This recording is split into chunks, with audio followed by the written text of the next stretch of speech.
Voilà, et bien, gloire à Dieu. Je suis très heureux d'être avec vous ce soir pour pouvoir partager ces moments dans la simplicité, dans la communion fraternelle. Merci à votre pasteur de m'avoir invité ce soir pour pouvoir partager ces moments donc dans la présence de Dieu.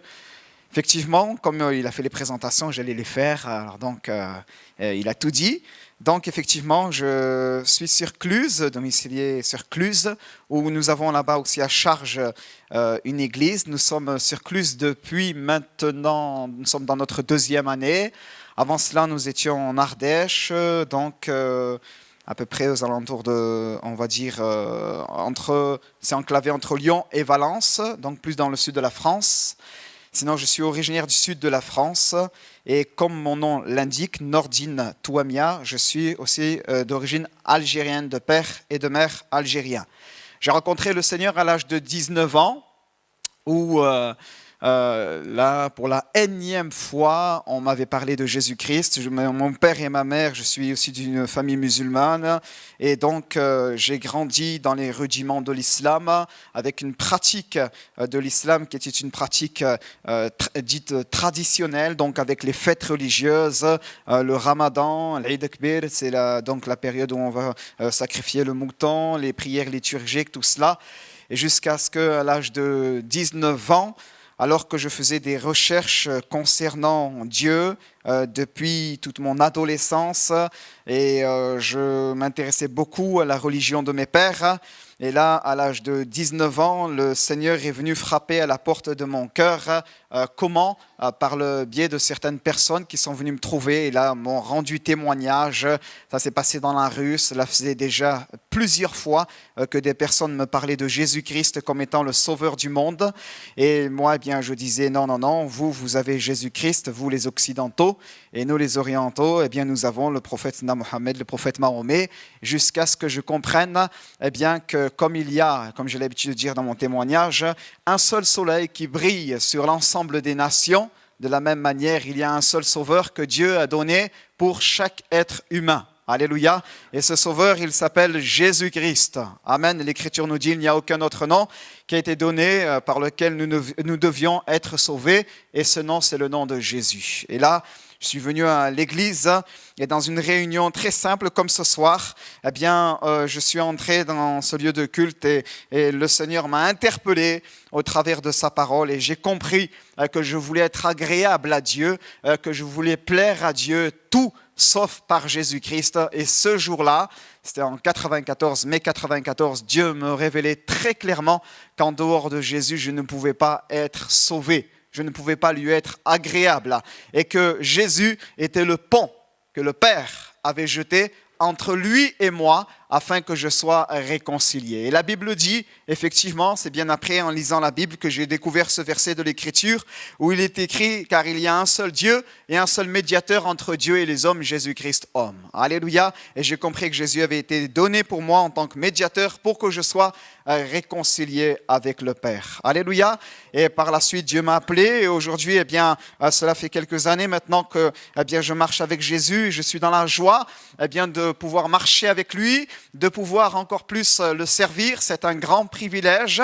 Et effectivement, avec mon épouse, eh bien, nous servons le Seigneur maintenant depuis une dizaine d'années avec tout un cursus pastoral, bien entendu, où nous avons été emmenés dans différentes régions de France et pour pouvoir y annoncer le message de l'Évangile. Et donc, et ce soir, d'être là parmi vous dans la simplicité pour dire simplement Jésus est vivant. Alléluia. Jésus change les cœurs. Jésus, comme le pasteur l'a dit tout à l'heure, est le même hier, aujourd'hui et éternellement. Il ne change pas. Béni soit le Seigneur. Et ce soir, cette réunion n'a que pour but que de présenter eh bien, le merveilleux Sauveur en la personne de Jésus-Christ. Et je voudrais faire une lecture pour vous, sans tarder, dans l'Évangile selon Luc au chapitre 15. L'Évangile selon Luc au chapitre 15. Je voudrais m'entretenir avec vous de ce passage dans la parole de Dieu où il nous est parlé eh bien, de l'histoire d'un fils perdu et un fils retrouvé. Les lecteurs de la parole de Dieu eh bien, connaissent bien ce passage et peut-être êtes-vous là ce soir pour là où les premières fois, eh bien, le Seigneur voudrait parler à votre cœur et vous encourager au travers de sa parole, comprendre, comme le thème nous a été proposé ce soir, eh bien, que Dieu vous aime, que Dieu nous aime. Le thème, si je ne me trompe pas, ce soir était le suivant, Dieu m'aime-t-il encore? Dieu m'aime-t-il encore? Et on va donc reprendre l'histoire de ce jeune homme lorsque votre pasteur m'a dit simplement, Nordine, voilà le thème qui est proposé cette semaine est un thème qui est large sur lequel tu pourras te retrouver. C'est Dieu m'aime-t-il encore? Eh bien, je réfléchissais et donc en méditant tout cela, eh bien, cette pensée s'est simplement imposée à mon cœur. Luc chapitre 15, où là je découvre l'histoire d'un fils perdu qui est allé vraiment loin de Dieu, loin du Père. On va voir ce que peut représenter ce Père pour nous ce soir. Et qu'au bout d'un moment, eh bien, il va rentrer au-dedans de lui-même. Et quand il revient, il découvre quoi? Il découvre que le Père l'aime encore. Amen. Dieu m'aime-t-il encore? Ce soir, je voudrais vous dire que quelle que soit votre vie, quel que soit votre passé, quel que soit votre parcours, quelle que soit la manière dont vous avez dirigé vos pas, jusqu'à ce jour, Dieu s'intéresse à vous. Dieu a un plan pour votre vie. Dieu veut vous sauver. Dieu veut que vous puissiez bien être avec lui ici-bas et dans l'éternité, bien-aimés. Et Dieu vous aime. Oui, Dieu vous aime encore. Alors, on va faire cette lecture, Luc chapitre 15, à partir du verset 11, s'il vous plaît. Il dit encore, un homme avait 2 fils. Le plus jeune dit à son père, mon père, donne-moi la part de bien qui doit me revenir. Et le père leur partagea son bien. Peu de jours après, le plus jeune fils, ayant tout ramassé, partit pour un pays éloigné, où il dissipa son bien en vivant dans la débauche. Lorsqu'il eut tout dépensé, une grande famine survint dans ce pays et il commença à se trouver dans le besoin. Il alla se mettre au service d'un des habitants du pays qu'il envoya dans ses champs garder les pourceaux. Il aurait bien voulu se rassasier des carouches que mangeaient les pourceaux, mais personne ne lui en donnait. Jésus, étant rentré en lui-même, il dit « Combien d'ouvriers chez mon père ont du pain en abondance et moi ici je meurs de faim. Je me lèverai, j'irai vers mon père et je lui dirai « Mon père, j'ai péché contre le ciel et contre toi. Je ne suis plus digne d'être appelé ton fils, traite-moi comme l'un de tes ouvriers. » Il se leva et il alla vers son père. Comme il était encore loin, son père le vit et fut ému de compassion. Il courut, se jetait à son cou et l'embrassa. Permettez-moi de paraphraser ce verset. Son père, comme il était encore loin, son père le vit et l'aima encore. Alléluia. Dieu m'aime-t-il encore? Et l'aima encore. Il courut se jeter à son cou et l'embrassa. Le fils lui dit, mon père, j'ai péché contre le ciel et contre toi. Je ne suis plus digne d'être appelé ton fils. Mais le père dit à ses serviteurs, apportez vite la plus belle robe et revêtez-le. Mettez-lui un anneau au doigt et des souliers aux pieds. Amenez le veau gras et tuez-le. Mangeons, réjouissons-nous. Car mon fils que voici était mort et il est revenu à la vie. Il était perdu et il est retrouvé, et ils commencèrent à se réjouir. Amen. Voilà l'histoire d'un homme qui avait 2 fils. L'Écriture nous parle bien de cet aîné qui, on découvre dans la suite du texte, qui était resté dans la maison du père, mais qui cependant était loin du cœur du père. Et ce plus jeune, l'Écriture nous dit, ce cadet qui lui au contraire va être une source de problèmes et va l'objet d'une grande affliction pour ce père. L'Écriture nous dit bien que alors que dans cette maison tout semblait se passer pour le mieux, que le père était heureux d'avoir ses 2 enfants, que les affaires familiales se passaient pour le mieux, peut-être les petites entreprises, tout cela, le cheptel du père, toutes ces affaires marchaient pour le mieux. L'Écriture nous dit qu'à un moment donné, dans ce foyer, il va y avoir une situation de crise. Et le plus jeune fils va venir trouver son père et va lui dire, mon père, donne-moi la part de bien qui doit me revenir. Le plus jeune fils est agité au-dedans de lui-même, probablement depuis longtemps. Il y a au-dedans de lui-même bien des pensées qui s'agitent, des sentiments qui sont controversés. Il y a une multitude de réflexions, de sentiments qui se bousculent à l'intérieur de lui-même. Et il a envie d'émancipation, de quitter la sécurité familiale pour pouvoir aller découvrir le monde et pour pouvoir, j'allais dire, voler de ses propres ailes, aller découvrir la vie loin de tout ce que le Père lui a enseigné, de tout ce que le Père lui a inculqué en qualité de valeur, en qualité de sécurité, en qualité de bien-être, en qualité d'épanouissement, tout cela, eh bien, il a envie d'abandonner tout cela, de laisser toutes ces choses en arrière et de partir lui-même découvrir la vie, découvrir le pays, j'allais dire découvrir les pays outre, au-delà des frontières et j'allais dire croquer la vie à pleines dents. Et quelque part, cette histoire-là nous renvoie, bien aimés, à l'histoire du livre de la Genèse, de l'histoire de l'humanité. La parole de Dieu nous dit que quand Dieu a créé l'homme en Éden, parce que nous croyons que Dieu a créé l'homme à son image, amen. Et donc, quand Dieu a créé l'homme en Éden à son image, Adam et Ève, l'Écriture nous dit bien que l'homme habitait dans la présence parfaite de Dieu. Alléluia. Tout était bon. Tout était parfait et l'homme était là dans la présence parfaite de Dieu. Et l'Écriture nous dit que chaque jour, l'Éternel visitait l'homme dans le jardin et s'entretenait avec lui. Il y avait là une harmonie parfaite, il y avait là une communion parfaite, il y avait là un bien-être parfait et tout était agréable, tout était beau. Jusqu'à ce que l'Écriture nous dit l'homme vient à désobéir. Le serpent ancien, l'Écriture nous dit dans le livre de la Genèse, au chapitre 3, va entrer dans le jardin d'Éden, va séduire Ève et va dire, Dieu a-t-il réellement dit, vous ne mangerez pas de tous les fruits qui se trouvent dans le jardin. Et donc, elle va commencer à discuter avec le serpent ancien, l'Écriture nous dit qu'il est le diable, et donc à ce moment-là, elle va dire non, Dieu n'a pas dit cela, mais on ne doit pas manger de cet arbre-là, l'arbre de la connaissance du bien et du mal. Et le serpent va insinuer en elle le doute, une parole de mensonge,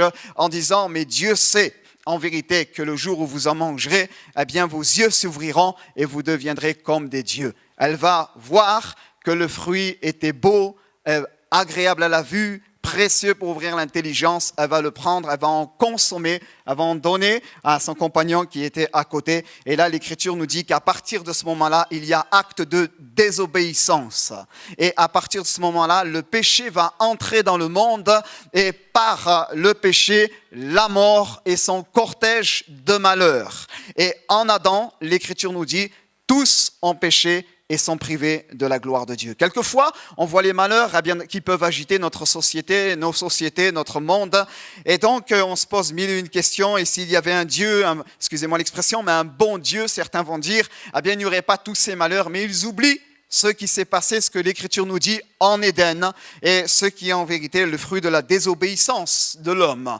Et qu'aujourd'hui, si l'homme en est rendu là où il en est, c'est parce que l'homme a péché, parce que tous ont péché et sont privés de la gloire de Dieu. Et donc, ce désir d'émancipation du plus jeune qui dit « Mon père, donne-moi la part de bien qui doit me revenir. J'ai envie de voler de mes propres ailes. Je ne veux plus être sous ta tutelle, je ne veux plus être sous ta responsabilité. Je veux découvrir la vie moi-même, tout cela. Je veux m'émanciper de ton autorité. » Eh bien, nous renvoie à l'histoire du jardin d'Éden où là l'Écriture nous dit, le serpent va dire, Dieu sait que le jour où vous en mangerez, vos yeux s'ouvriront et vous deviendrez comme des dieux. La volonté, le désir de l'homme, eh bien de s'émanciper de cette volonté de Dieu, de cette autorité de Dieu qui est bonne et qui a voulu à l'origine de la création diriger les pas de l'homme. Et combien d'hommes aujourd'hui, de femmes, vivent aussi cette histoire, disent Dieu, moi, j'en ai pas besoin.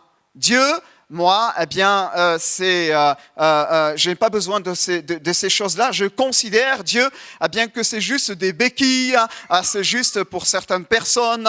Je respecte ses opinions, mais moi, je préfère marcher finalement comme il me convient dans la vie ici-bas, orienté mais pas comme je le souhaite, prendre les décisions que je veux, tout cela, et dire Dieu, ce n'est pas pour moi. Donne-moi la part de bien qui doit me revenir. Il y a un héritage que Dieu a inscrit dans le patrimoine humain, mais combien cet héritage parfois eh bien, est bafoué et dissolu, tout cela par des mauvais choix. Et beaucoup de personnes eh bien, vivent cette réalité-là.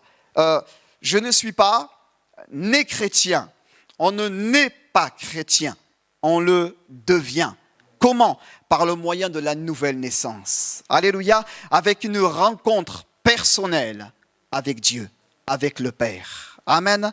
Et cet individu-là, eh bien donc, il représente ce qui est tout à chacun. C'est que l'être humain qui a voulu s'émanciper de Dieu et qui a dit, eh bien Dieu, moi je veux conduire mes pas comme bon me semble. Donne-moi la part de bien qui doit me revenir. Et donc, et de dire, je veux orienter mes pas comme j'ai envie. Et peut-être il y a là quelqu'un qui se trouve dans ce lieu ce soir et qui eh bien, a répondu à une invitation qui vient depuis quelque temps et qui s'interroge sur ces choses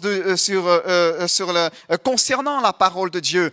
Eh bien, la parole de Dieu ce soir, elle est pour vous. À travers de cette parole, eh bien, vous découvrez que Dieu veut vous interpeller, qu'effectivement peut-être vous avez conduit jusqu'à aujourd'hui vos pas comme vous en avez envie, mais que en vérité, là, Dieu a un regard sur votre vie, Dieu a un plan pour vous et Dieu veut diriger votre existence, diriger vos pas dans la révélation de sa personne, dans la connaissance de sa personne, pour vous inviter à naître de nouveau, pour vous inviter eh bien, à marcher en nouveauté de vie, l'Écriture nous dit. Comme ce n'était pas suffisant, il va prendre sa part de bien qui doit lui revenir, l'Écriture nous dit, et il partit pour un pays éloigné, où il dissipa son bien dans la débauche. Je fais une petite parenthèse, combien aussi partent loin parfois et veulent fuir à ce qui peut être encore voie de Dieu dans leur conscience. Ils partent à l'image du fils prodigue, du plus jeune, donc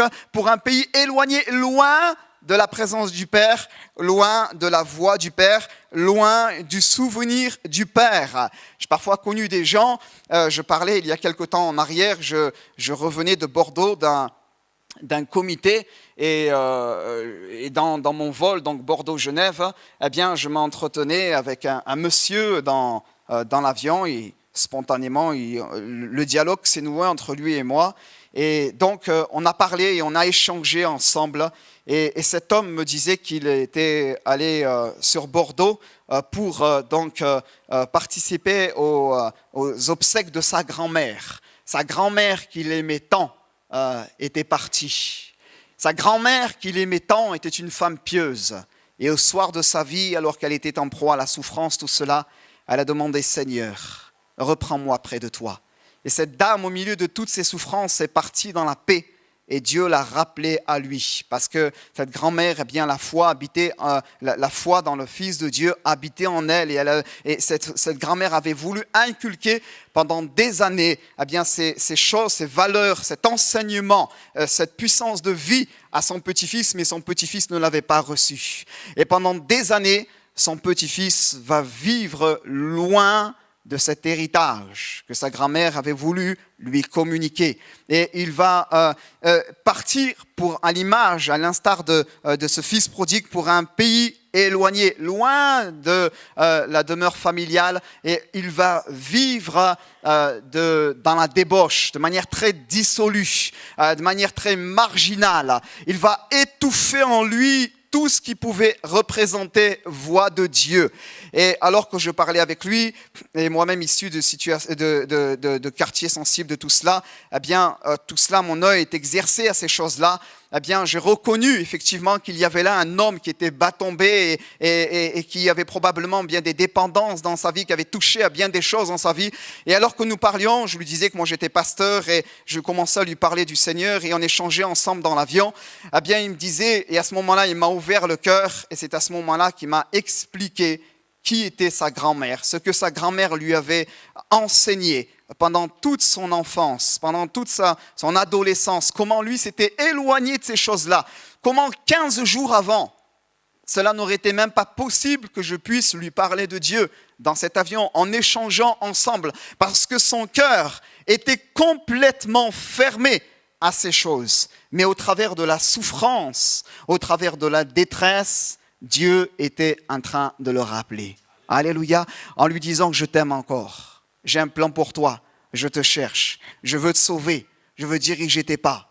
Je veux bien que dans l'éternité, tu sois aussi avec moi. Alléluia. Et là, la parole de Dieu nous dit que c'est ce qui va se passer dans la vie de ce jeune homme. Tant que tout va aller pour le mieux, il va occulter tout cela. Le père, c'est juste un vague souvenir, c'est tout. Peut-être le soir, lors de au moment de se coucher, peut-être avait-il une pensée. Et encore, mais l'Écriture nous dit, à un moment donné, il va tout dépenser. Une grande famine va venir dans le pays. Et là, il va commencer à se trouver dans le besoin.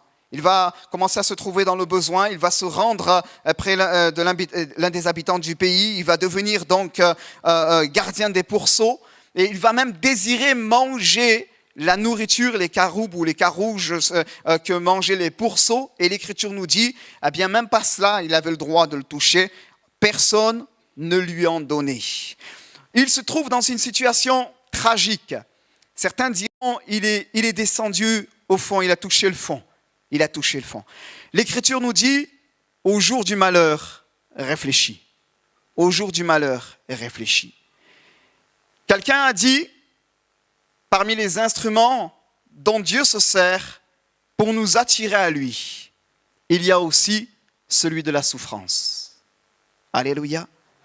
Et combien d'hommes ressemblent à cet individu? Tant que tout va bien, le Père, Dieu, c'est pas la peine de m'en parler. Excusez-moi l'expression, Dieu c'est mon portefeuille. Dieu c'est ceci, Dieu c'est cela. Je ne sais pas si on a les mêmes raisonnements ici, Jacques, mais c'est comme cela. Tellement matériel, tellement terre à terre. Ah, Dieu c'est ma santé, Dieu c'est mes biceps, Dieu c'est ceci, Dieu c'est cela.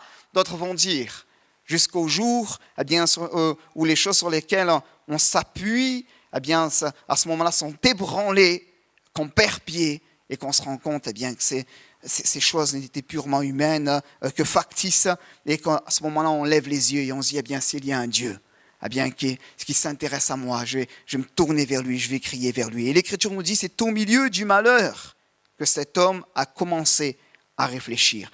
Voyez-vous, il aurait bien voulu se rassasier des carouches que mangeaient les pourceaux. Je n'ai jamais mangé des carouches, mais quelqu'un m'a dit, je l'ai lu cela dans un commentaire aussi, que c'est un fruit à la saveur douceâtre. Je ne sais pas. Oui. Et donc, c'est un fruit à la saveur douceâtre. Et voyez-vous, même pas cela, il y avait droit. Même pas cela. Jusqu'avant cet épisode, combien de fruits à la saveur douceâtre celui-là avait pu consommer en vivant dans la débauche? Mais en vérité, ça avait engendré la mort, le désordre, l'immoralité, un cœur brisé, des souffrances au-dedans de sa vie. Et à ce moment-là, il se trouve complètement dans le besoin, dans le plus grand dénuement. Et l'Écriture nous dit, il voulait même ça, et ça lui était refusé. Cela lui était refusé. Seigneur n'a pas pour toi une mauvaise nourriture, mais il a pour toi, au travers de sa parole, au travers de sa présence, une bonne nourriture qui veut pleinement combler ton existence, apporter la douceur par son esprit, la guérison, alléluia, la restauration, le salut dont tu as besoin. Amen. Donc au jour du malheur, réfléchis. Ne lève pas le poing vers Dieu en disant, mais dans ma vie, s'il y avait un bon Dieu, il ne m'arriverait pas ceci, il ne m'arriverait pas cela. Mais au contraire, pose-toi les bonnes questions. Rentre au-dedans de toi-même et dis-toi, mais peut-être je me suis éloigné de Dieu. Peut-être je ne me suis jamais intéressé à ces choses-là. Peut-être est-ce le temps pour moi de mettre de l'ordre dans mon existence et à penser à l'éternité, à penser à l'échelle de l'éternité, à la manière dont Dieu pense. Regarde mon existence. Je suis pécheur, je ne me suis jamais intéressé à ces choses-là. Dieu ne veut pas que je meure loin de lui, mais Dieu veut que je sois sauvé et que dès ici-bas, je puisse mettre ma vie en règle pour pouvoir marcher dans toutes ses voies. Alléluia. Et là, à ce moment-là, l'Écriture nous dit, au jour du malheur, il va réfléchir, il va rentrer au-dedans de lui-même. Et il dit, combien d'ouvriers chez mon Père ont du pain en abondance, et moi ici, je meurs de faim. Je me lèverai, j'irai vers mon Père, et je lui dirai, mon Père, j'ai péché contre le ciel et contre toi. On voit dans ce passage, eh bien, il y a la repentance et il y a la conversion. La repentance et la conversion. Et le message de l'Évangile par lequel le Seigneur se plaît à sauver encore aujourd'hui. Le Père Céleste se plaît à ramener ceux qui se sont éloignés de lui, près de son cœur, passe toujours par ces deux composantes. La repentance et la conversion. La repentance, ce n'est pas l'apitoiement sur soi, ce n'est pas une forme de pénitence, tout cela, mais c'est le fait de rentrer au-dedans de soi-même, le fait de reconnaître que l'on a péché à l'égard de Dieu, qu'on a raté le but, qu'on est passé à côté, et là de reconnaître que la situation dans laquelle aujourd'hui nous sommes n'est pas la faute de Dieu, mais de la nôtre, ni même de personne d'autre autour de nous, et de reconnaître simplement le fruit de notre péché, et là après de nous tourner vers le Père Céleste. Alléluia, il va donc entrer au-dedans de lui-même. Et après, à ce moment-là, il raisonne. Il dit, j'irai vers mon Père. Et je lui dirai, mon Père, j'ai péché contre le ciel et contre toi. Je ne suis plus digne d'être appelé ton fils. Mais il ne reste pas simplement dans cette belle réflexion. À un moment donné, l'Écriture nous dit, il se leva et il alla vers son Père. Alléluia. Et il y a des personnes qui viennent parfois à la réunion. Et béni soit Dieu. Alléluia. Et parfois qui sont touchés par le message de l'Évangile.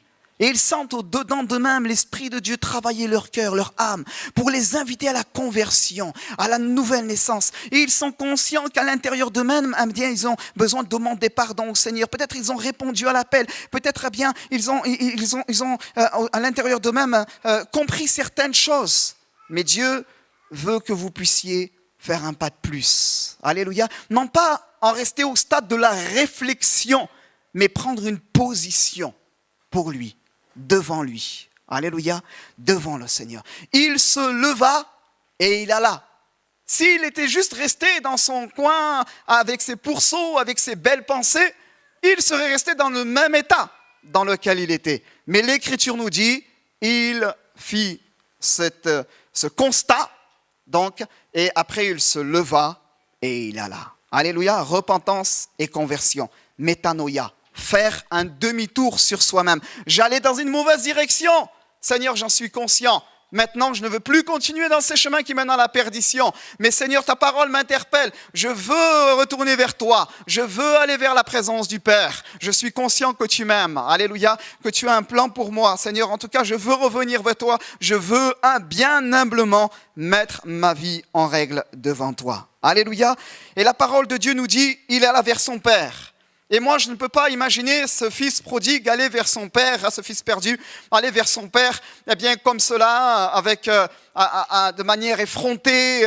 Non, je ne peux que imaginer ce fils revenir vers son père avec peur, avec anxiété, avec peut-être des pensées de doute, d'incertitude. Que va penser le père en me voyant de cet état-là? Mais la parole de Dieu nous dit que pendant qu'il était encore loin, son père le vit et fut ému de compassion. Amen. Son père l'aima encore. Celui qui est parti de la maison avait les poches pleines, était bien vêtu sur lui. Et celui qui s'en revient n'a même pas de souliers aux pieds. Il a un vêtement complètement déchiré. Excusez-moi, il sent le cochon. Il sent mauvais. Il sent mauvais. Et c'est un juif, un oriental, comme moi avant, aujourd'hui oriental, mais dans la religion de mes pères, musulmans, dans lesquels le cochon était considéré comme une nourriture impure, et toujours dans la religion de mes pères, considéré comme une nourriture impure, interdite, impropre à la consommation. Et le juif partage aussi ses points de vue, avec d'autres formes de croyances, mais partage aussi ses points de vue. Et il voit son fils en revenir avec un vêtement déchiré, sale sur lui, sans chaussures, probablement sale sur lui, oui, et sentant le cochon. Quand vous allez dans une étable et que vous y travaillez pendant un moment, croyez-moi, l'odeur vous imprègne. J'étais pendant 5 ans en Ardèche, je sais de quoi je vous parle. Lorsqu'on allait faire la traite des chèvres et tout cela, l'odeur nous imprégnait. pourvu seulement qu'on ne ramenait pas quelques puces à la maison. Mais lui, c'est ce qui se passait. Il était comme cela, et il sentait le cochon sur lui. Il était sale. Et Dieu ne nous invite pas à venir à lui après nous être fait, excusez-moi l'expression, un petit lifting, mais Dieu nous invite à venir à lui tel que nous sommes. Amen.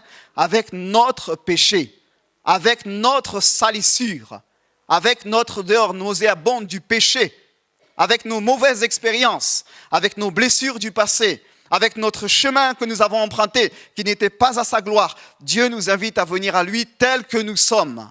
Amen. Et c'est ainsi que nous découvrons le grand amour du Père. Alléluia. Voyez-vous, moi je dis toujours que ce qui désarme un homme, c'est l'amour de Dieu. C'est l'amour de Dieu. Ce qui m'a désarmé, c'est l'amour de Dieu.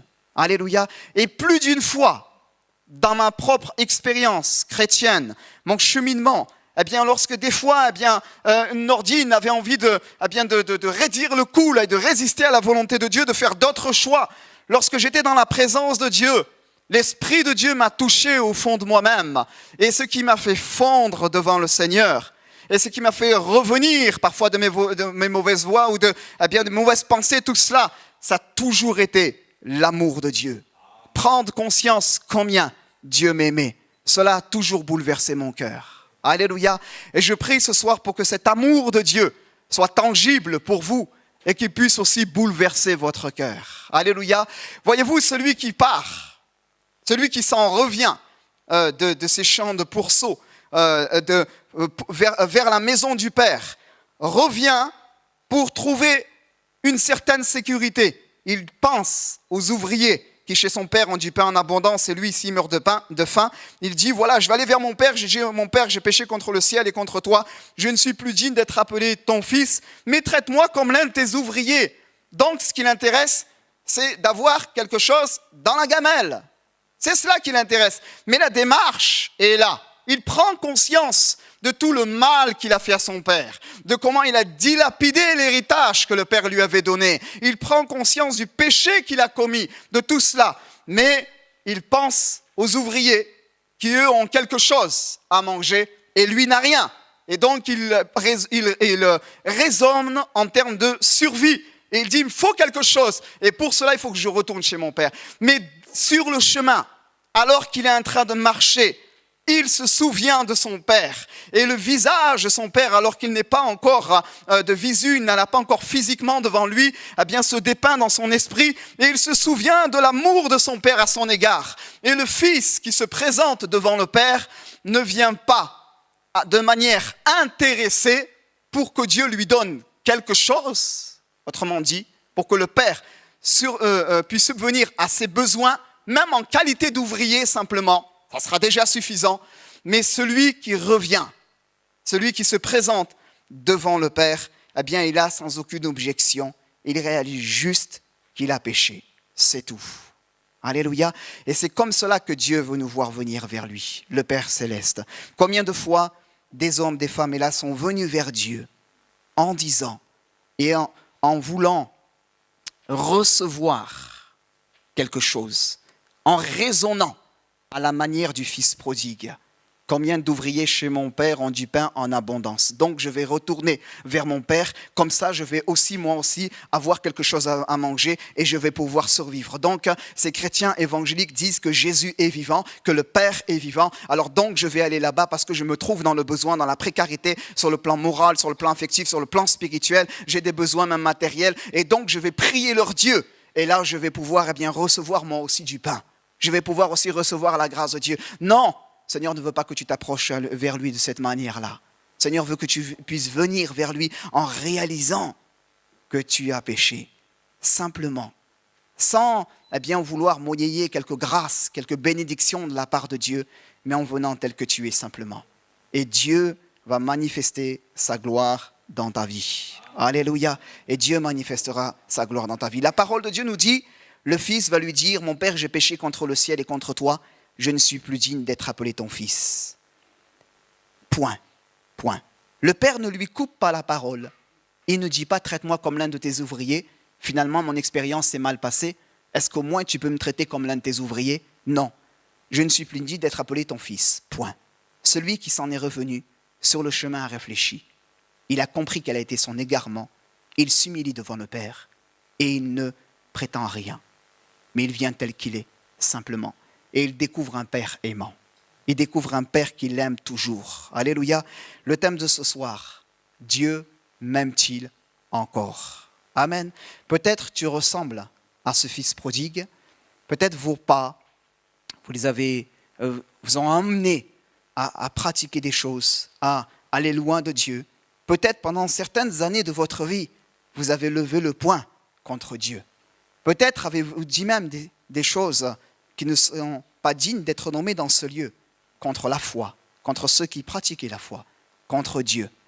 Peut-être, dans votre cœur, il y a encore une multitude d'autres éléments. Seigneur, cette parole, elle est pour vous. Il vous aime encore. Alléluia, Dieu vous aime encore.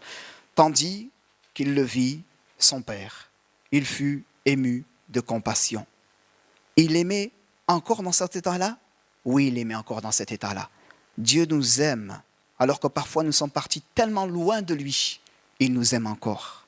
Parce que sa volonté, c'est que nous soyons réconciliés avec lui, pour pouvoir être sauvés et être avec lui dans l'éternité. Alléluia. Et la parole de Dieu nous montre quel rétablissement il va recevoir. Revêtez-lui, apportez vite la plus belle robe et revêtez-le. Alléluia. Mettez-lui un anneau au doigt et des souliers aux pieds. Amenez le veau gras et tuons-le. Et l'Écriture nous dit, car mon fils, mangeons et réjouissons-nous, car mon fils que voici était mort et il est revenu à la vie. Alléluia. La plus belle robe. Maintenant, il va quitter son vêtement d'iniquité, de péché. Et il va revêtir le vêtement du Père, la plus belle robe. Alléluia. Et Dieu veut te revêtir de ce vêtement, du pardon, de la réconciliation avec lui. Un anneau au doigt, symbole de son appartenance. Le temps nous manque pour parler de toutes ces choses-là. Mais pour les résumer, symbole de son appartenance. C'était le sceau que les fils avaient dans la maison du Père, par lequel il signifiait, j'appartiens au Père. Et s'il se portait cautionnaire quelque part, le sceau, permettait, qui était apposé, de dire qu'ils appartenaient à la maison du Père. Et la parole de Dieu nous dit, des souliers aux pieds, des souliers aux pieds. Et oui, parce que c'était l'esclave qui n'avait pas de souliers. Et lui, il s'en est revenu comme un esclave, même pas de souliers aux pieds. Et les fils étaient vêtus correctement.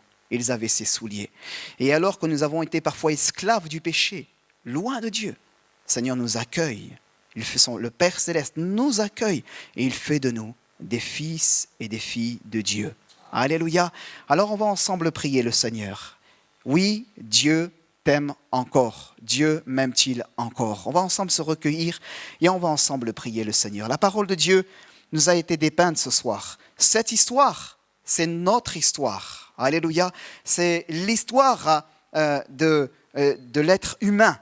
Quelle que soit son appartenance, quel que soit son arrière-plan culturel, religieux, social, ce que vous voulez, c'est notre histoire et c'est peut-être ton histoire ce soir. Peut-être il y a-t-il dans ce lieu une âme qui se reconnaît dans l'histoire de ce fils qui a voulu conduire ses pas comme il le voulait. Laisse l'Esprit de Dieu t'interpeller ce soir. Alléluia. Il y a eu un jour où l'Esprit de Dieu a interpellé mon cœur, où l'Esprit de Dieu a interpellé plusieurs d'entre nous. Alléluia. Et aujourd'hui, nous sommes heureux de lui appartenir. Nous avons découvert le Dieu d'amour. Nous sommes maintenant dans la maison du Père. Alléluia. Et nous vivons et nous habitons dans sa présence. Alléluia. Et ce soir, peut-être que toi, tu viens pour la première fois. Peut-être que toi, tu as vécu toujours loin de Dieu. La parole de Dieu, elle est aussi pour toi ce soir. Et le Seigneur veut te bénir. Le Seigneur veut t'interpeller. Le Seigneur veut te sauver aussi. Dieu a un plan pour ta vie. Alléluia. Dieu ne veut pas, que tu meurs loin de la maison du Père, loin de lui, dans ton péché, dans ta détresse, dans ta situation, mais Dieu veut te sauver. Alléluia. C'est le message de l'évangile qui nous le révèle. Et ce soir, sa parole a été annoncée. Il est le même hier, aujourd'hui et éternellement. et cela à cause de son Fils Jésus. Alléluia. Alors si la parole de Dieu a interpellé peut-être quelqu'un, si quelqu'un souhaite que l'on prie pour lui, pour elle, on va prendre un temps maintenant dans la prière et on va simplement prendre un moment pour prier le Seigneur. Alléluia. Peut-être il y a-t-il des bien-aimés, des personnes nouvelles, sympathisantes qui viennent, qui s'approchent de Dieu, là, qui découvrent le message de l'Évangile. Tu prends conscience de ton éloignement. Dieu t'appelle. Dieu t'appelle. Le Père t'aime. Le Père t'aime. Peut-être tu as dit au-dedans de toi-même, je ne suis pas digne de m'approcher de Dieu. Je ne suis pas digne de m'approcher du Père. Je ne suis pas digne de venir vers lui. Je ne suis pas digne. C'est vrai. Mais le Père t'appelle à lui tel que tu es. Ne laisse pas le diable t'éloigner de la grâce de Dieu, mais laisse-toi interpeller pour venir le découvrir. Alléluia, ce Dieu sauveur, ce Dieu qui fait de toi une nouvelle création, ce Dieu qui va te permettre de marcher en nouveauté de vie, ce Dieu qui va te permettre de retrouver une dignité nouvelle en lui. Alléluia. Simplement, tu réponds à son appel. Et ce soir, si quelqu'un veut que l'on prie pour lui, pour elle, je vous invite à lever votre main ou à vous lever à votre place. Et on va simplement prier pour vous, vous recommandant la grâce de Dieu dans le nom du Seigneur Jésus. Alléluia. Béni soit Dieu. La parole de Dieu est annoncée simplement. S'il y a là quelqu'un qui a été interpellé, voilà, Dieu vous voit, Dieu vous voit, Dieu vous voit. Alléluia. Dieu vous voit aussi, bien-aimé. La parole de Dieu, elle est pour vous. Le Seigneur veut vous sauver. Le Seigneur vous appelle à lui. Dieu m'aime-t-il encore? Oui, le Père, lorsqu'il te voit, il est ému de compassion. Alléluia, il est ému de compassion. Ses entrailles sont remuées au-dedans de lui-même. Il veut agir dans ta vie. Alléluia, Dieu te voit. Peut-être il y a-t-il une autre personne qui veut se lever ou lever sa main simplement. Et on va ensemble prier le Seigneur. Alléluia. Dieu vous voit aussi, bien-aimé. Le Seigneur agit dans votre cœur. Alléluia. Personnes qui ont levé leurs mains, si vous voulez, vous pouvez vous lever à votre place. Et là, on va prier le Seigneur. Alléluia. Étant rentré au-dedans de lui-même. Il a ainsi pris conscience de son état, et la parole de Dieu nous dit que par la suite, il va prendre des positions, des décisions nécessaires, alléluia, au salut de son âme. Et ce soir aussi, tu es invité à prendre des décisions nécessaires peut-être pour le salut de ton âme, alléluia, à mettre de l'ordre dans ta vie, pour pouvoir marcher correctement dans les voies de Dieu, et laisse aussi la parole de Dieu t'interpeller dans tel et dans tel domaine. Dieu est un Dieu pratique, qui vient nous interpeller, nous bousculer parfois même dans notre vie, afin de réformer nos voies et de marcher correctement dans les siennes. Alléluia. Seigneur, merci pour ta parole ce soir que j'ai pu partager avec, Seigneur, cette assemblée, cet auditoire, avec les frères et sœurs qui sont présents dans ce lieu. Seigneur, je prie afin que les personnes nouvelles qui ont levé la main devant toi, Père éternel, je ne les connais pas, peut-être des bien-aimés qui ont l'habitude de fréquenter cette maison de prière, peut-être, Père éternel, des bien-aimés qui s'approchent pour là ou les premières fois. Seigneur, je prie afin qu'au nom de Jésus, toi, tu les touches. Alléluia. Par le Saint-Esprit, Seigneur, je veux te prier ce soir au nom de Jésus, en esprit et en vérité. Ta parole ne revient pas à toi sans avoir accompli son effet. Seigneur, alors je prie dans le nom de Jésus, confirme ta parole dans ces vies. Seigneur, interviens maintenant dans le nom de Jésus et glorifie-toi. Alléluia. Ils viennent vers la maison du Père, vers le Père. Et Seigneur, toi, tu viens. Tu cours vers eux, tu les enlaces de tes bras, oui, et tu les embrasses. Tu leur communiques ton amour et ta présence dans le nom de Jésus. À ton nom la louange et la gloire. Alléluia. Gloire à Dieu. Alléluia. On peut rester dans le recueillement encore simplement un instant. Je vais laisser la place à votre pasteur. Je voulais simplement dire ces choses-là aussi, bien-aimés. Dans mon cœur, je voudrais simplement aussi peut-être permettre à quelques personnes qui, dans leur propre vie, ont été comme blessés, meurtris par un chemin parcouru. Et il y a là dans votre propre vie des situations, un héritage du passé. Il y a là dans votre propre vie un héritage du passé, des situations qui ne vont pas. Là aussi, le Seigneur veut agir dans votre propre vie. Lorsque vous venez à Christ, alléluia, le Seigneur n'est pas celui qui vous restaure en apparence, mais il fait un travail en profondeur dans votre propre vie. Alléluia. Et si quelqu'un a besoin de la grâce de Dieu ce soir, simplement, je voudrais vous inviter, saisissez-la. Alléluia. Peut-être besoin dans votre propre vie, d'une guérison, d'une délivrance dans votre propre âme. Alléluia. Saisissez la grâce de Dieu. Combien le cœur de ce jeune homme était brisé. Combien en vivant dans la débauche de choses pas bien qu'il a pu faire. Peut-être combien des choses par lesquelles il a déçu son père et son cœur était saigné à ce moment-là. Mais dans l'amour du Père, il a trouvé une puissance de guérison. Alléluia. Et ce soir, recevez aussi pour vous cette parole. Alléluia. Dans l'amour du Père, eh bien, il y a là aussi pour vous une puissance de guérison, une puissance de restauration. Alléluia. Qui vient, oui, guérir votre cœur, restaurer votre âme en lui, dans le nom de Jésus. Merci, Seigneur, de confirmer ta parole. Seigneur, dans la vie de ces bien-aimés, Seigneur, qui ont peut-être ce soir besoin, eh bien, d'une touche de ta part. Alléluia. Seigneur, ils sont revenus vers toi, mais ils ont tellement besoin, eh bien, d'une intervention divine dans leur âme. Seigneur, je prie afin qu'au nom de Jésus, eh bien, toi, tu les guéris. Que toi, Seigneur notre Dieu, tu cicatrises s'il y a une plaie, s'il y a là de la souffrance au-dedans d'eux-mêmes, et que toi, tu puisses faire une œuvre de restauration, une œuvre de salut, conformément à ta parole, dans le nom de Jésus. Ta parole, Père éternel, déclare, si quelqu'un est en Christ, les choses anciennes sont passées, voici toutes choses sont devenues nouvelles, et je prie que tu accomplis ta parole dans la vie de ces bien-aimés maintenant, dans le nom de Jésus. Amen. Gloire à Dieu. Alléluia.